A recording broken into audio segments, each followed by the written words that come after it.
Hello tout le monde, j'espère que vous allez bien, je vous souhaite la bienvenue sur ma chaîne YouTube pour une nouvelle vidéo. Alors avant de commencer, si vous n'êtes pas encore abonné, abonnez-vous, likez, commentez, partagez et n'oubliez pas d'activer la cloche de notification pour ne rien oublier. Sans plus tarder, on passe au générique et on se retrouve juste après.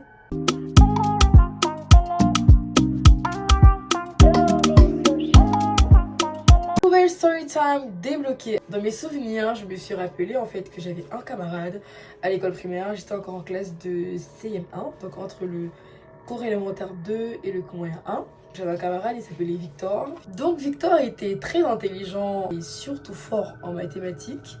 Alors tout ce qui concernait les autres matières, c'était pas toujours son fort, mais en mathématiques, il fallait compter sur lui. Au début de l'année, tout allait bien, tout se passait bien, il n'y avait pas de soucis, on n'avait pas de problème.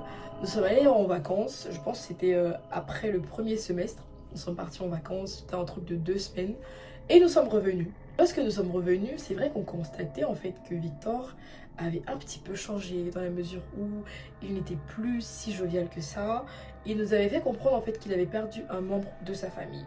Donc nous étions assez attristés parce que vous savez à l'époque, hein, je dis à l'époque parce que je ne suis plus sûre que les sentiments sont toujours les mêmes pour plusieurs aujourd'hui, mais à l'époque en fait lorsque tu avais ton camarade qui avait perdu un de ses proches, ça t'affectait comme si c'est toi en fait qui avait eu cette perte là. Donc il nous avait dit qu'il avait perdu un proche, on était très attristés pour lui, on essayait vraiment d'être là en fait pour lui parce que on remarquait qu'il avait une certaine distance vis-à-vis de plusieurs, il n'était plus proche de certains, il préférait rester dans son coin. Nous on faisait l'effort de toujours venir, faire des blagues avec lui, rigoler, sortir. Si on allait par exemple acheter un truc à la cantine, on voulait acheter pour lui s'il ne pouvait pas sortir. Ouais, un peu ce que je veux dire.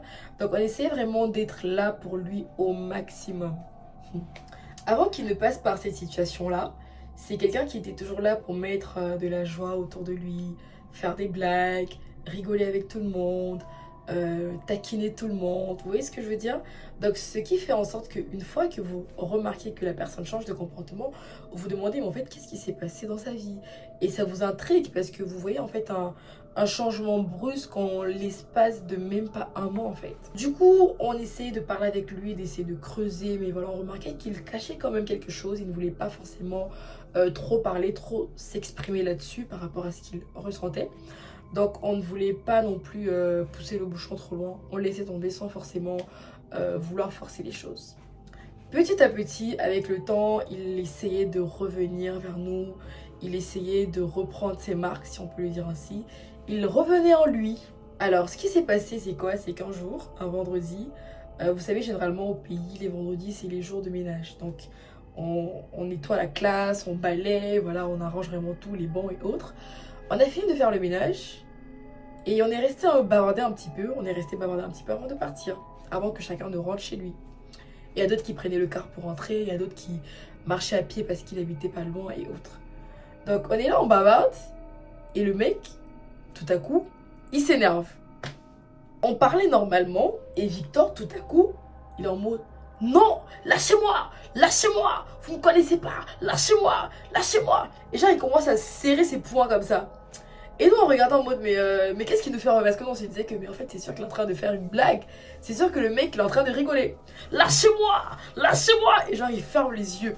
Lâchez-moi, lâchez-moi. Et en fait, on était d'abord en mode, mais en fait, Victor, arrête, qu'est-ce que tu fais? Arrête.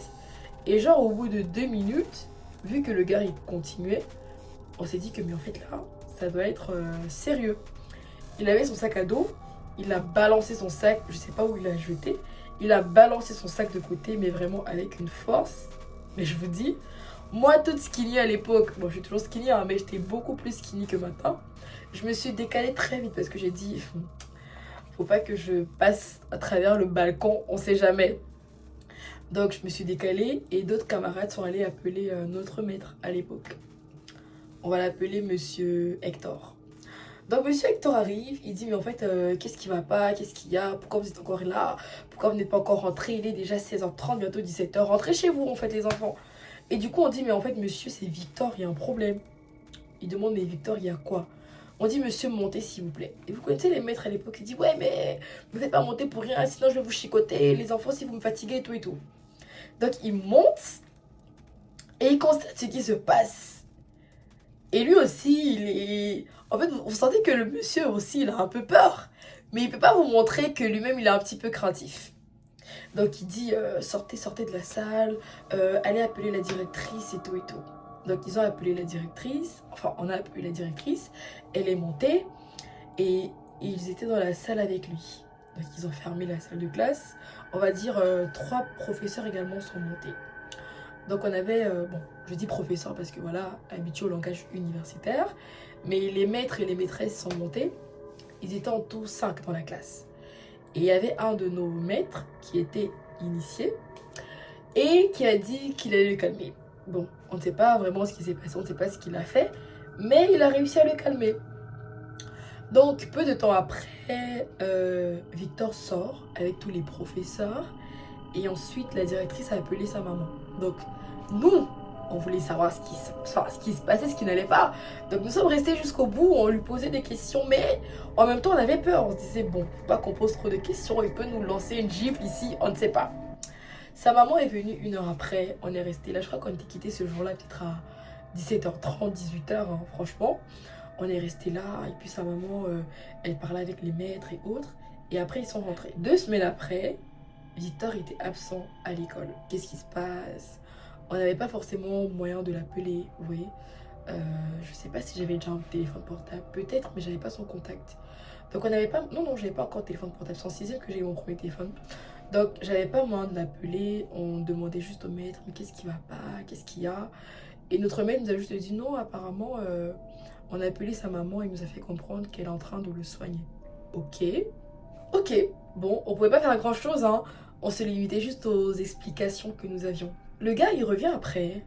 Normal, tout joyeux. En tout cas, on a retrouvé Victor, quoi. Joyeux, comme au départ et autres. On dit, mais ça va, t'étais où? Il dit non, il avait trop de problèmes, trop d'attaques spirituelles et tout et tout. Il est allé au village se faire blinder. On dit, ok, c'est sérieux ça? Il nous montre son bras et effectivement, il avait été blindé. Donc, il nous dit qu'on lui a fait des blindages, on lui a mis des arbres et tout pour chasser les esprits et tout ça. Donc, étant donné que nous étions encore enfants, on voyait la chose, mais sans forcément trop creuser. Vous voyez, les enfants à qui on raconte des histoires et qui disent juste ok. Mais c'est après quand tu grandis, tu te dis, mais en fait, c'était vraiment un truc de ouf. Du coup, le gars nous dit, ouais, il nous raconte un peu ses expériences, comment ça s'est passé. Il nous dit qu'ils étaient chez le marabout a mis des trucs dans sa bouche, il a craché sur son visage et tout et tout. En tout cas, il nous racontait la scène, quoi. Et nous, on était en mode, waouh, waouh, waouh. En tout cas, très intéressés. Du coup, le gars, 1 semaine encore, les crises. Et Jésus. Il faisait des crises, mais en fait, limite, c'est déjà comme des crises de folie. Vous voyez ce que je veux dire? Il s'énervait, il parlait seul, en plein cours, il se levait, il se tapait dessus, il criait, lâchez-moi, lâchez-moi, ouais, lâchez-moi, vous allez voir ce que je vais vous faire, lâchez-moi, lâchez-moi, des trucs bizarres comme ça. Et nous, on avait peur. On a appelé sa maman en urgence. Et ce jour-là, bizarrement, sa maman, elle était pas loin de l'établissement. Donc, elle était arrivée, je crois, en 15 minutes.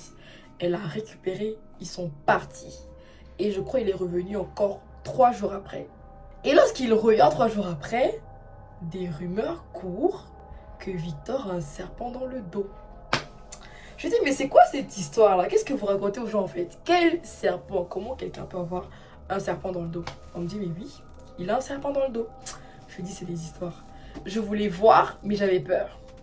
Donc, j'ai envoyé une amie vérifier parce que elle, c'était, on va dire, un petit peu la plus courageuse. Parce que d'autres personnes dans les autres classes avaient déjà vu. Mais dans notre classe, personne n'avait eu le courage d'aller voir en fait. Donc, on va l'appeler Stella. Je lui dis, ouais Stella, est-ce que c'est vrai en fait que Victor a un serpent dans le dos? Elle me dit, bah apparemment, moi j'ai pas encore vu, mais la plupart dit qu'il a un serpent dans le dos. Donc bah, faudrait juste vérifier.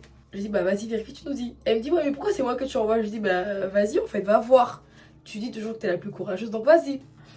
Elle est allée, elle me dit qu'elle a vu. Je lui dis, ok. Je sais pas si c'est vrai, hein, mais elle me dit qu'elle a vu. Je lui dis, d'accord.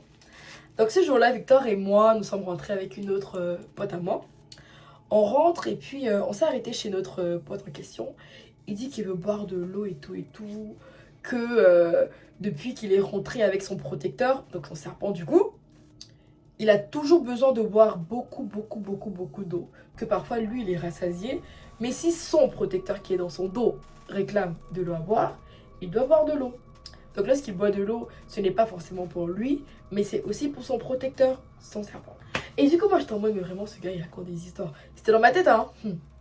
Je dis, mais vraiment, lui raconte des histoires. Donc on arrive chez la pote en question, et puis ma pote, elle dit non, elle lui dit, non, reste dehors, en fait. Genre, j'ai peur que tu viennes chez nous, genre que tu rentres, et que ton serpent, il sorte tout, je sais pas, tu vois. Et il s'est mis à rigoler, mais il a pas mal pris. Il a dit, ok, y a pas de souci. Et moi, dans ma tête, j'étais en mode, est-ce que cette histoire est vraie même? Est-ce que... Je me dis, mais est-ce que cette histoire c'est vrai? Parce que depuis, tout le monde en parle, lui-même il est sérieux et tout, et tout. Est-ce que c'est vrai? Du coup, je lui ai demandé, est-ce que tu peux décaler ton cartable? Je vais essayer de regarder. Il me dit, ok, t'es sûr que tu veux voir? Je lui dis, bah je vais voir. Si tu dis que c'est vrai, je veux voir. Il me dit, si t'as peur de regarder, tu peux d'abord toucher. Si tu touches, tu pourras le sentir. Je lui dis, mais jamais de la vie. Je vais jamais le toucher en fait. Je préfère guetter, mais je peux pas toucher parce que toucher, sentir, oh, juste imaginer le truc, non. Je lui dis, non, non, non, je vais pas toucher, je vais essayer de regarder. Du coup, il dit, ok. Donc, on avait nos uniformes, il avait sa chemisette, et genre, il décale le col comme ça, il me dit, viens voir. Et je guette, je vois un truc noir, et Jésus. En fait, c'est genre la chair de poule, ça monte directement, ça tire tes cheveux. Vous voyez cette sensation-là? Tes cheveux, vous voyez, ça hisse tes cheveux, tu sens la chair de poule partout. Je dis, c'est pas possible. Ce jour-là, hein, si j'ai pas fait pipi sur moi ce jour-là, c'est que je sais pas. En fait, je sais pas, j'ai eu un sang-froid, mais vous voyez quand vous voyez quelque chose qui vous choque, qui vous tétanise, j'étais comme ça. J'avais pas de mots. J'ai même pas mis tout mon visage pour regarder ce qu'il y avait, mais juste voir la couleur du truc. Oh. Juste voir la couleur du truc enroulé, j'ai dit c'est pas possible. Mais je suis restée calme. Parce qu'au départ, il m'a dit reste calme, si tu cries, il risque de sortir. En fait, cette expérience-là, j'ai vraiment dit ouais, il y a des choses qui se passent ici dehors. En fait, ce que j'ai compris, étant donné que maintenant j'ai pris de l'âge, que maintenant je suis un peu plus grande, je me dis en fait, vous qui fréquentez des milieux comme école, université, ou même qui avez vos petits frères, vos petites sœurs, vos enfants, protégez-les en fait. Vous voyez ce que je veux dire? Je parle pas forcément d'aller chez un marabout, parce que moi je ne consulte pas les marabouts, mais quand je dis de les protéger, si vous êtes chrétien, voilà, priez pour vos enfants à chaque fois qu'ils vont à l'école, à chaque fois que vos proches vont au travail, quoi que ce soit, priez pour eux, parce que vous ne savez pas forcément en fait des réalités spirituelles auxquelles ils sont confrontés. Vous voyez? Encore que nous, on n'a rien eu. Victor ne nous a rien fait, on ne sait pas. Mais, et je ne suis même pas en train de dire que Victor était un sorcier. Non, Victor aussi, il avait ses propres réalités. Mais je suis juste en train de dire que, imaginez que Victor, par exemple, avait ce serpent-là, où les histoires, on raconte souvent que, ouais, telle personne avait un serpent, et on dit qu'avec ce serpent-là, la personne est sacrifiée des gens et tout. Donc nous, on n'a rien eu. On n'a pas eu de soucis. Mais imaginez en fait des cas où des personnes vont à l'école et vous vous rendez compte en fait que votre petit frère, votre petite soeur change, elle n'est plus aussi éveillée, elle n'est plus aussi intelligente parce que peut-être autour d'elle il y a un aspirateur d'énergie, ce que Victor n'était pas forcément, mais préservez-vous en fait, protégez-vous en fait, priez pour vos frères, vos soeurs, vos enfants qui vont à l'école, qui vont dans divers milieux où ils rencontrent diverses personnes, priez vraiment pour eux parce que le monde est vraiment spirituel, hein. C'est pas du jeu en fait.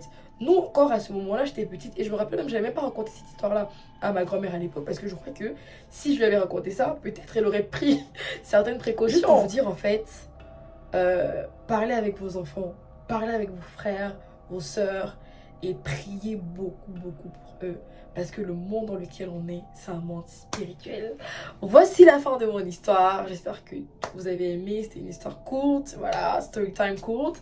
J'espère que vous avez aimé. N'hésitez pas à me raconter vos histoires en commentaire si vous avez été confronté à des histoires de ce type mystique. N'hésitez pas à me raconter vos expériences en commentaire. Ce sera un plaisir pour moi de vous lire. Alors n'oubliez pas de vous abonner, de liker, de commenter et de partager. Et on se retrouve bientôt pour une nouvelle vidéo. Bye!